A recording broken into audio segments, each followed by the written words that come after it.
Finance site, right? Come on, lads, back to the abbey. Sit down. Who was that? Oh, sakit, goblok!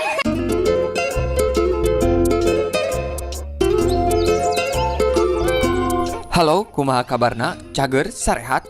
Geus mampir ke warteg? Kembali lagi bersama saya Dharma. Kali ini saya akan merangkum sebuah film yang dirilis pada tahun 2005. Film ini mengisahkan tentang kelompok supporter bola garis keras di Inggris. Gak usah banyak spoiler di early, langsung aja kita ke alur ceritanya. Dan ini dia, Green Street Hooligans.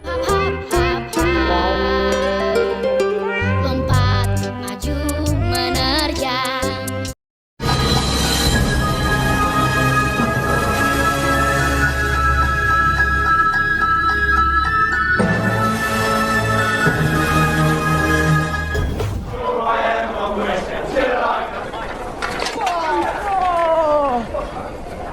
Mate, Tottenham's due north. Adegan dimulai dengan memperlihatkan dua kelompok supporter sepak bola di stasiun Manggarai. Kedua kelompok tersebut saling ejek hingga pada akhirnya terjadilah pergelutan yang menyebabkan kekacauan di tempat tersebut. Week to let you down.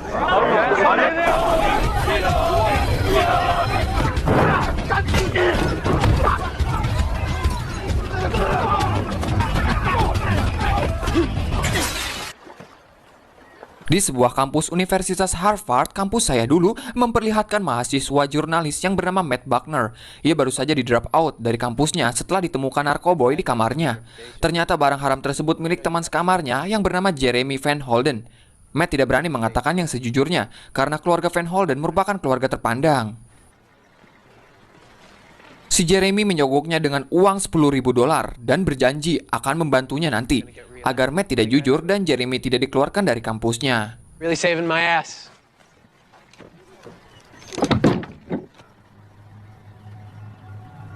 Setelah itu Matt memutuskan untuk pergi ke Inggris menemui kakaknya yang bernama Shannon dan salakina yang bernama Steve dan Ham. Tak lama datang adik Steve yang bernama Pete. Pete merupakan seorang preman dan tergabung dalam kelompok supporter setempat. Kemudian Steve menyuruh Pete membawa Matt ikut menonton pertandingan sepak bola antara West Ham versus Birmingham City. Awalnya Pete menolak mengajaknya, namun Steve hanya akan memberikan uang bila Pete mengajak Matt. 100. Having a bubble. Bruv, you know, come on then.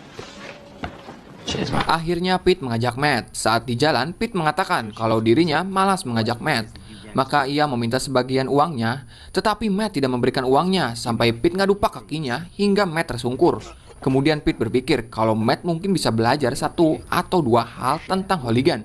Mereka pun melanjutkan perjalanannya. What are you talking about? Baseball is a girls' game. That means is he can have a wank faster. Come on. Setelah itu Pete mengajaknya ke sebuah tempat bernama Abbey. Ia mengatakan kalau kelompoknya sangat anti dengan polisi dan jurnalis.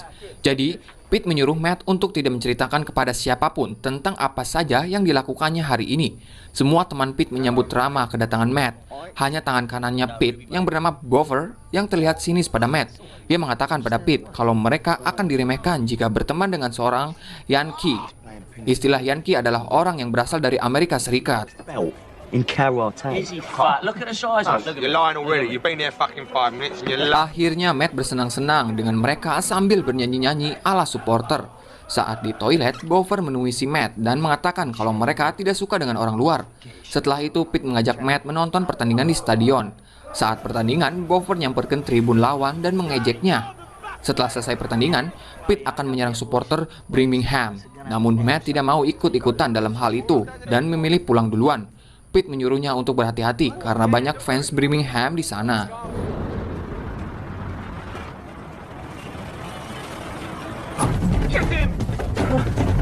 Dan benar saja, saat di perjalanan, Matt diudak oleh fans Birmingham sampai membuatnya diwawelkan kartu. Beruntung datanglah Pete dan temannya yang langsung hajar mereka.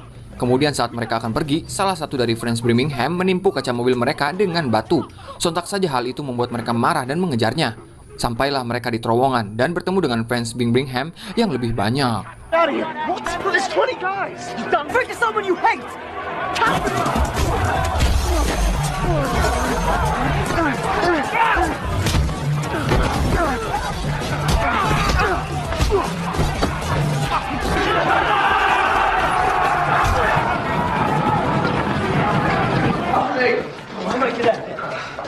You are a fucking maniac, man. Kini Matt tinggal bersama Pete setelah Steve terlibat cekcok dengan Pete, sehingga Matt mengusirnya. Mereka berjalan sambil saling bercerita. Pete menceritakan kelompoknya merupakan sebuah firma. Jadi firma itu semacam bentuk persekutuan untuk menjalankan usaha antara dua perusahaan atau lebih dengan memakai nama bersama. They say we kind of lost our way when he left. But believe me, Firms are gangs. kind of want to firm against main lads. Setelah pertengkaran itu, Matt dan Pete semakin dekat dan terlihat mereka saling ngobrol. Pete mengatakan kalau dirinya adalah seorang guru. Kemudian dia mengajak Matt bertemu dengan murid-muridnya dan bermain bola di sana. Saat malam hari, Pete dan Matt terlihat asik di Abbey. Datang Bover yang sepertinya semakin tidak suka melihat Pete dan Matt makin dekat. Kemudian Bover pergi ke Millwall dan bertemu dengan Tommy Hatcher di sana. Millwall merupakan salah satu supporter klub sepak bola yang terkenal brutal. Terlihat saat Tommy sedang mengobrol dengan Bover, ada dua orang kekasih yang berisik. Tommy langsung menyuruhnya untuk diam dengan memantau gun ke meja berkali-kali.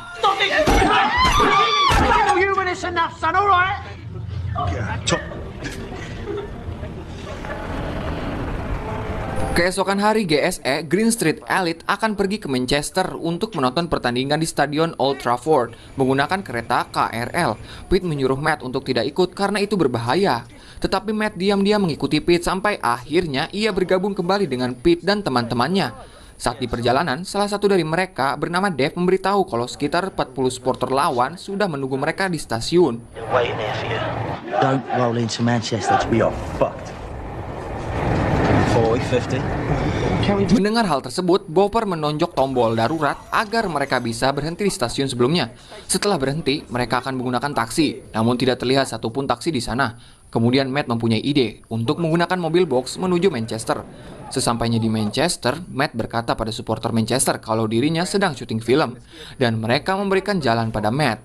Setelah melewati mereka, Matt membuka pintu boxnya dan GSE langsung menyerang dari belakang.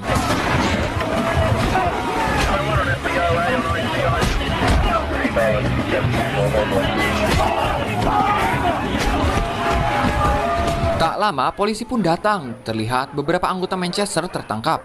Beruntung Matt dan kawan-kawannya lolos. Disinilah hidup Matt berubah. Ia mulai dipandang oleh orang-orang. Kemudian Matt bertemu dengan ayahnya yang bernama Carl dan mengobrol tentang masalahnya. Di sisi lain juga diperlihatkan pengundian pertandingan Liga Inggris. West Ham bertemu dengan Millwall yang mana kedua tim tersebut merupakan musuh bebuyutan. It's gonna go off. Oi, oi, oi, oi. Kemudian, salah satu teman Bover melihat Matt dan ayahnya masuk ke suatu tempat yang bernama Times. Ia langsung memberitahu hal itu kepada Bover. Kemudian Steve menemui Matt di Abbey. Steve mengajak Matt keluar untuk membicarakan soal liputan yang dilakukan oleh Matt. Namun orang-orang di sana menyadari kalau Steve datang kembali dan menyambutnya sebagai ketua. Stevie Dunham. Oh, Major. The Major! Di tempat lain, Bover dan rekannya mendatangi rumah Pete.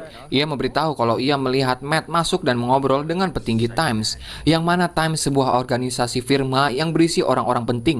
Bover membuka file di laptop milik Matt yang berisi jurnalnya. Jurnal tersebut berisi tentang ceritanya saat bergabung dengan Green Street. If he sort of bothers Enforcer. What me? Wait. Di Abbey, Steve menceritakan masa lalunya yang mana ia pemimpin dari GSE. Saat pertandingan melawan Millwall, Tommy selalu membawa anaknya, yaitu Tommy Junior. West Ham kalah dan fans Millwall mengejek GSE. Mereka pun marah dan mengumpulkan teman-temannya untuk menyerang Millwall. Saat sedang terjadi pergelutan, Steve melihat Tony Junior terjatuh dan ditincak hingga meninggal. Sejak saat itu, Steve meninggalkan GSE. Permusuhan GSE dan Millwall masih panas hingga sekarang. There's more to get all those juicy details, mate. Kemudian datanglah Pete bersama Bover. Ia langsung menghajar Matt karena Matt membuat jurnal tentang GSE. Dan Bover juga melihat di Times sedang bersama wartawan yang mana wartawan tersebut ayahnya Matt. Steve mencoba melerai dan mengatakan kalau GSE sekarang milik Pete. Jadi semua keputusan ada di tangan Pete.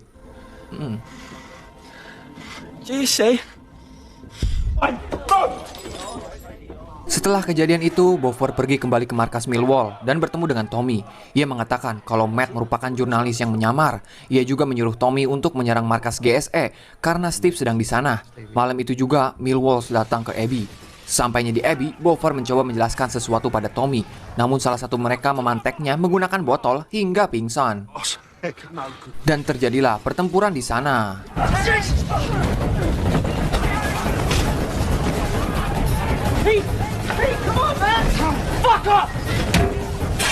Back in the fucking Abbey all these years. I mean, I'm done with all this, mate. Retired, did ya? Got your shot? You fucking Yang pada akhirnya, Tommy menusuk Steve di bagian behengnya. Saat Bover sadar, ia melihat Pete yang sedang menggotong Steve. Bover pun mengambil mobil dan membawa Steve ke rumah sakit Kartini. Di rumah sakit, Bover mencoba mengakui kesalahannya. Namun nasi sudah menjadi kartoprak. Anjing, lapar. Kartoprak. Nah, itu. Namun nasi sudah menjadi lontong. Pete tidak mempercayainya lagi dan menyuruhnya pergi. Just say the word, and I'll do it. For anything anymore. Don't need you for that. Alright. Tak lama datanglah Shannon dengan anaknya. Ia langsung nyabokin si Pete karena kejadian itu. Shannon dan anaknya akan kembali ke Amerika karena sekarang mereka dalam bahaya. Di luar, Pete menyuruh teman-temannya untuk memberitahu Tommy bahwa Pete akan menyelesaikan ini semua besok. Pete juga menyuruh Matt ikut pulang bersama Shannon. You can't leave him. She has to. So should you. Brother in the hospital. That ain't your problem anymore. That's me. Time to go out. We'll take care of Tommy. Di tempat lain, Bover sedang menyesali kesalahannya. Ia pun menegak Marjan sambil bernyanyi-nyanyi sendiri. Keesokan hari, Pete dan anggota GSE lainnya bersiap untuk bertemu dengan Mill Walls. Bover yang tertidur sampai pagi di kursi dihudangkan oleh polisi. Di rumah Matt juga sudah tidak ada yang bisa kita tebak. Pasti Matt menyusul Pete. Dan benar saja, Matt menyusul Pete dan bergabung dengan teman GSE lainnya.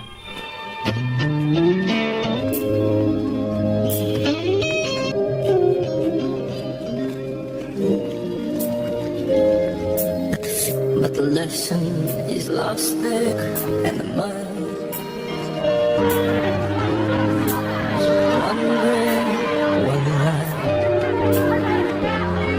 Sesampainya di lokasi, terjadilah pergelutan yang lumayan panjang.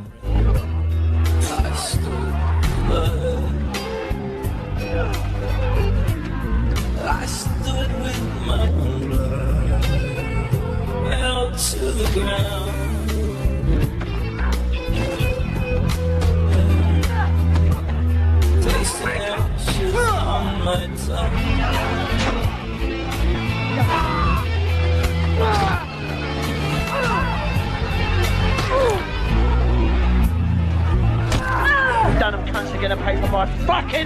Di saat Pete disiksa oleh Tommy, datang Bover yang langsung menubruk Tommy. Ia menonjoknya sampai terkapar. Tak lama muncul Shannon dan anaknya menggunakan mobil. Pete menyuruhnya pergi, namun Shannon tidak mendengarnya. Salah satu teman Tommy langsung nyamperkan mobil Shannon dan berusaha masuk ke mobilnya. Matt dan Bover berhasil mengajarnya.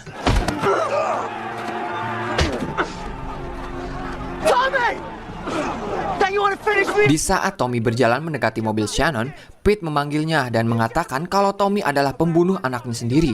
Mendengar hal itu, ia langsung menghajar Tommy hingga tewas. Matt berhasil membawa Shannon dan anaknya pergi dari tempat itu.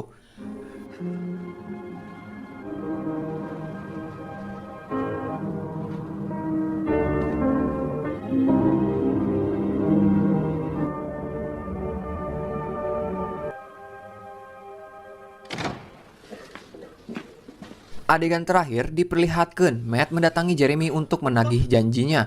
Namun karena sedang menghisap bubuk ranginang, ia menyuruh Matt untuk menelpon kantornya. Matt menunjukkan rekamannya dulu dan Jeremy berusaha merebutnya. Namun Matt yang sekarang bukanlah Matt yang dulu. I wouldn't do that.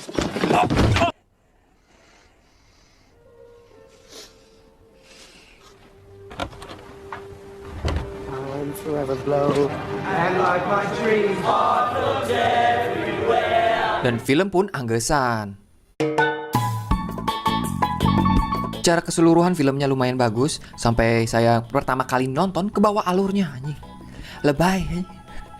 Mungkin nanti saya bakal upload juga lanjutannya, yaitu Green Street 2. Mungkin segitu aja alur cerita film Green Street Hooligans. Mohon maaf jika ada kesalahan nama tokoh atau kata-kata yang menyinggung. Saya Dharma, sampai jumpa di video next. Salam Daki Jeremy. Teti.